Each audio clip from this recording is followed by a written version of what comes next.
I will move the court.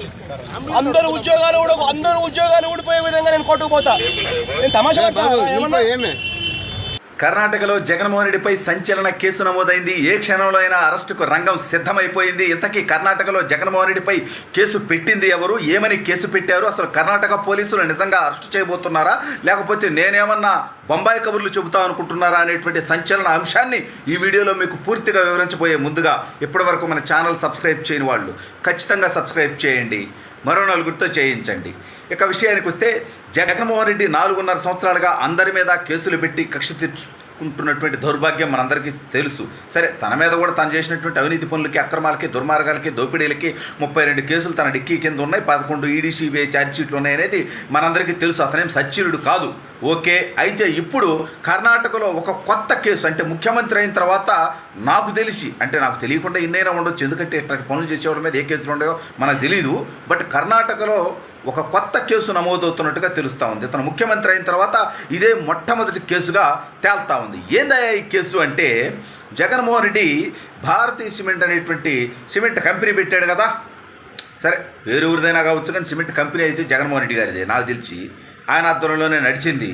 ఇప్పుడు మరి మార్చుంటారు, ఆయన ముఖ్యమంత్రి అయ్యాడు కాబట్టి.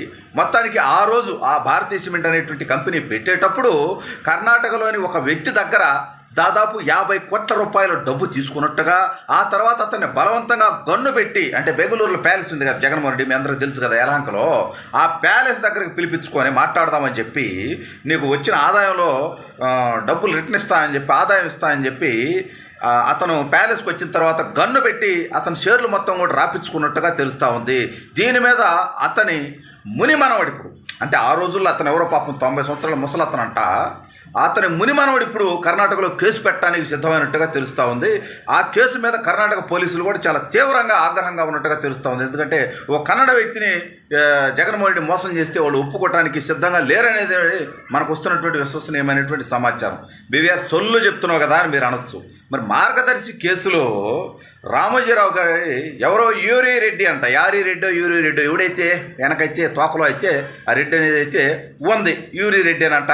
ఆ రెడ్డి ఎప్పుడు 1962లో, అంటే ఎప్పుడు దాదాపు 61 సంవత్సరాల క్రితం, అంటే నేను పుట్టలే, అంటే వయసు ప్రకారం చూసుకుంటే మా నాన్నగారు కూడా పుట్టలే, మా తాతగారి కాలంలో అనమాట. ఆ రోజుల్లో 5,000 రూపాయలు మార్గదర్శిలో పెట్టుబడికి, అటు వాటా కోసం 5,000 రూపాయలు పెట్టుబడి ఇచ్చాడంట. అయితే దానికి వాళ్ళ కొడుకో మనవడో ఇప్పుడు ఎవడో వచ్చి, అంటే వాడు అసలు ఆంధ్రప్రదేశ్లో లేడు, తెలంగాణలో కూడా లేడు, అంటే కంబైండ్ ఆంధ్రప్రదేశ్లో కూడా వాడు నివసించరా. ఆ తర్వాత ఇప్పుడు ఎక్కడో ఢిల్లీ దగ్గర ఉంటున్నాడంట. వాడు నిన్నో మొన్నో వచ్చి ఆంధ్రప్రదేశ్లో కేసు పెడితే రామోజీరావు గారి పైన, ఆయన కోడలు శైలజా కిరణ్ పైన దాని మీద కేసు నమోదు చేయడం జరిగింది. ఎంత దౌర్భాగ్యం అంటే, వాళ్ళ దగ్గర ఏమన్నా ఆధారం ఉందా? ఏమీ లేదు. వచ్చి నోటి మాటగా అప్పుడెప్పుడో 61 సంవత్సరాల క్రితం పెట్టుబడి పెట్టారంట కంపెనీలో, వాటా కోసం రామోజీరావు మోసం చేశారంట, గన్ను పెట్టారంట, షేర్లు రాపించుకున్నారంట. ఏం దౌర్భాగ్యం నాకు అర్థమైతే లేదు. సరే, ఇదంతా జరిగింది అనుకుందాం. ఫర్ సపోజ్ ఇప్పుడు ఈ కేసు పెట్టినటువంటి యూరి రెడ్డి కొడుకు, యూరి రెడ్డి ఇప్పుడు పోయి ఉన్నాడంటే, ఆ యూరి రెడ్డి కొడుకు ఏడున్నాడయా అంటే అతను ఢిల్లీలో ఉన్నాడు. అతను బతుకుతుంది కూడా అక్కడే, అంటే నివాసం కూడా అక్కడే, తాత్కాలికంగా పోలా, కంప్లీట్గా అతను అక్కడే ఉంటున్నాడు. అయితే కేసు పెడితే ఆడ పెట్టాలి అతను. లేదంటే ఘటన ఎక్కడైతే జరిగిందని ఆరోపిస్తున్నారో హైదరాబాద్లో, అంటే గన్ను పెట్టింది కానీ, బెదిరించింది కానీ, లేదా రామోజీరావు గారిని నివసిస్తుంది కానీ, లేదా మార్గదర్శి కంపెనీ హెడ్ క్వార్టర్ కానీ అన్నీ హైదరాబాద్లో ఉన్నాయి కాబట్టి తెలంగాణలో కేసు పెట్టాలి. కానీ ఇక్కడైతే ఫేక్ కేసు పెట్టి వాళ్ళని టార్గెట్ చేసి వాళ్ళని ఇబ్బంది పెట్టడం కుదరదు కదా. ఇప్పుడు ఆల్రెడీ చంద్రబాబు నాయుడు గారి మీద ఒక ఫేక్ కేసు పెట్టి 40 రోజులుగా ఆయన రాజమండ్రి జైల్లో ఉంచారు. వాళ్ళ తదుపరి టార్గెట్ ఎవరు? రామోజీరావు గారు. కాబట్టి ఆయన మీద ఒక ఫేక్ కేసు కోసం ఓ పనికిమాలినటువంటి ఎడ్డిని తీసుకొచ్చి ఈ పనికిమాలినటువంటి కేసు మీరు పెట్టించినప్పుడు ఇదే పని, ఇదే కథ రేపు రోజున మీకు వస్తే మీ బతుకులు ఏమవుతాయనేది చింతాకంత కూడా ఆలోచించట్లేదా? మీకు అర్థమవుతలేదా?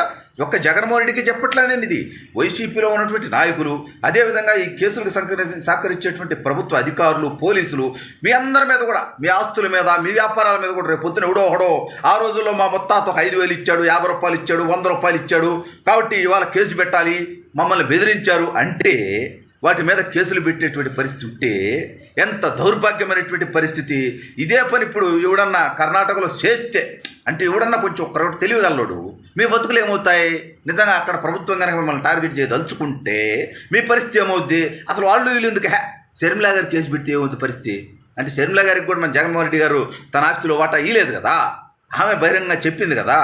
మరి ఆ కేసు అంటే తెలంగాణలో అంటే సరే పెడితే తీసుకోకపోవచ్చు, కర్ణాటకలో కేసు పెడితే మరి జగన్మోహన్ రెడ్డి పరిస్థితి ఏమవుద్ది అనేది ఆలోచించుకోవాల్సినటువంటి అవసరం ఉంది కదా. రాష్ట్ర ప్రజలు కూడా ఆలోచించాలి. 61 సంవత్సరాల క్రితం మార్గదర్శిలో పెట్టుబడి కోసం వాడు డబ్బులు పెట్టేది, ఇప్పుడు వాడి కొడుకు వచ్చి కేసు పెట్టేది 61 సంవత్సరాల తర్వాత. దాని మీద కేసు నమోదు చేసి రామోజీరావు గారు అరెస్టుకు రంగం సిద్ధం చేసుకోవడం ఏంది? ఎంత దౌర్భాగ్యం జరుగుతూ ఉంది వాళ్ళ ఆంధ్రప్రదేశ్ రాష్ట్రంలో. పైగా ఎవరైతే ఆ యూరి రెడ్డి అనేవాడు పెట్టుబడి పెట్టాడని చెప్తున్నారో వాడి సచ్చరిత్ర ఏందో ఒకసారి తెలుసా మీకు?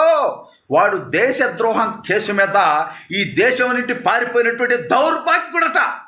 నేను తెలుసుకున్న తర్వాత ఎవరయ్యా మొత్తానికి యూరి రెడ్డి రామోజీరావు గారికి డబ్బు ఇచ్చాడంటే అతను దేశద్రోహం కేసు మీద ఇప్పుడు 1960లో దేశద్రోహం కేసు మీద భారతదేశం విడిచి పారిపోయినటువంటి దౌర్భాగ్యుడంట. అటువంటి వ్యక్తి కుటుంబ సభ్యులను తీసుకొచ్చి కేసు పెట్టించారంటే ఈ కేసులో ఏముందనేది రాష్ట్ర ప్రజలు ఒక్కసారి ఆలోచించి గమనించండి.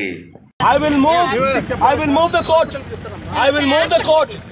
అందరు ఉద్యోగాలు ఊడిపోయే విధంగా నేను కోర్టుకు పోతా. నేను తమాషా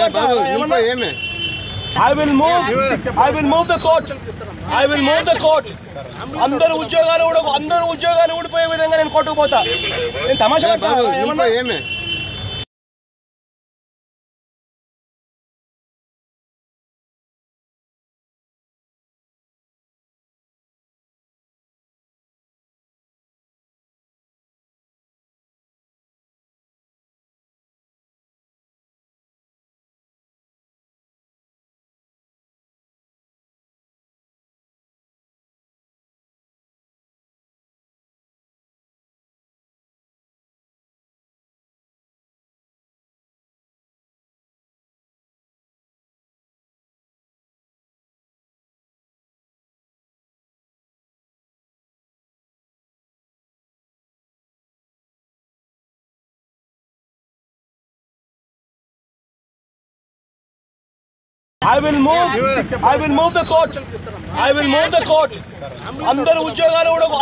ఉద్యోగాలు ఊడిపోయే విధంగా నేను కోర్టుకు పోతా. నేను తమాషా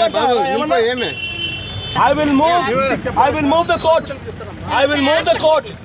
అందరు ఉద్యోగాలు ఊడిపోయే విధంగా నేను కోర్టుకు పోతా. నేను తమాషా